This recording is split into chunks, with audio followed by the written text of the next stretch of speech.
Welcome back to Hackin' with PJ131. Today we're diving deep into Mythic C2, one of the most powerful open-source command and control frameworks available for red team operations. We're going to simulate a complete Active Directory penetration test, from initial access all the way to full domain compromise. Let's get into it. I've got Mythic running here at localhost on port 7443. Installation is straightforward using Docker. I won't cover that in this video, but check the Mythic documentation. Before we can create payloads, we need to install an agent. We'll use Apollo, a powerful .NET agent designed for Windows environments. This downloads and installs the Apollo agent. Apollo is installed. Now we need a C2 profile, the communication protocol. We'll use HTTP. Now we have everything we need to create our payload. Apollo is a .NET agent with extensive post-exploitation capabilities. It supports in-memory execution, has built-in Mimikatz, and can execute .NET assemblies.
Mythic is now compiling our Apollo agent. This takes about 30 to 60 seconds. Once it's done, I place the payload on my colleague's desktop.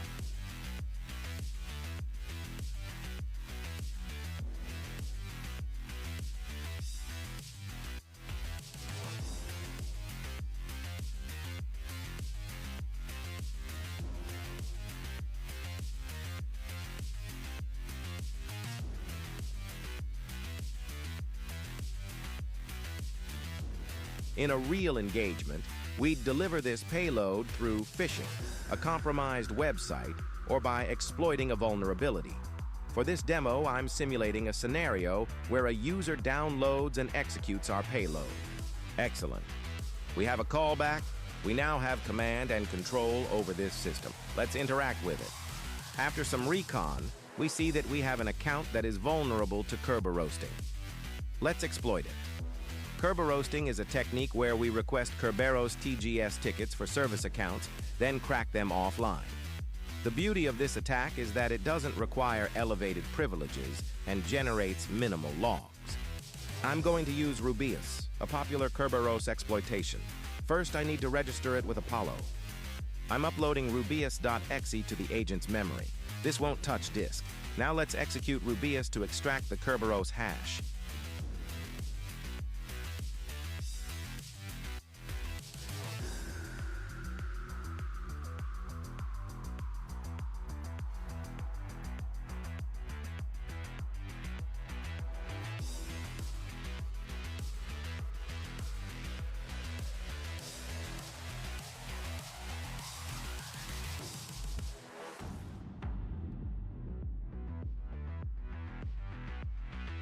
This hash is encrypted, which means we can crack it offline with no further interaction with the domain controller.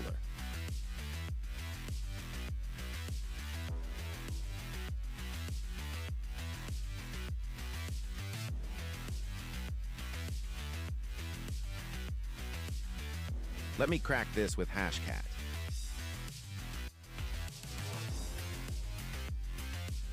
And we've cracked it. We now have valid domain credentials. However, SVC_SQL is just a service account with limited privileges. To move laterally to the domain controller, we'll need elevated access on this workstation first. Let's escalate our privileges. One common misconfiguration is services running as system from non-standard directories with weak permissions.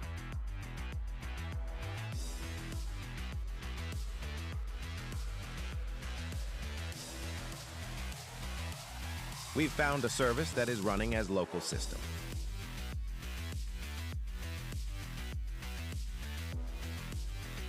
Look at this. The Everyone group has full control over this directory. This is a classic DLL hijacking vulnerability. When this service starts, it will try to load DLLs from its directory. If we place a malicious DLL there, it will execute with system privileges.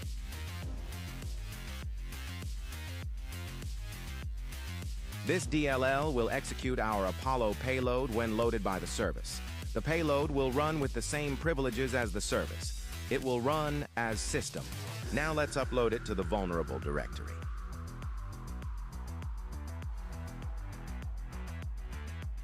Perfect. Now we need to restart the service. And there it is. A new callback has appeared. Let's verify our privileges.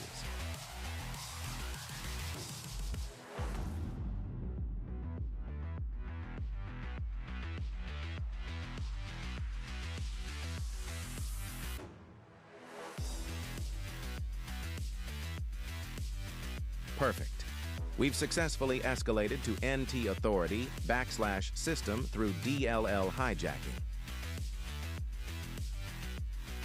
With system privileges, we can now dump credentials from memory. Mimikatz is the go-to tool for this. Apollo has Mimikatz integrated as a beacon object file, so it runs entirely in memory.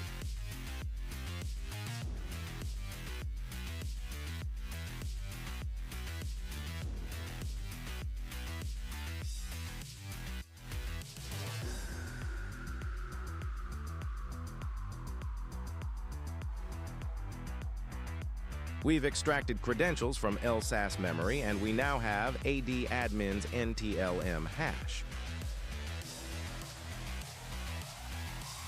Now for the lateral movement phase.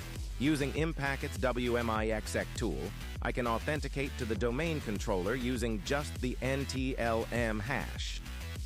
And we're in!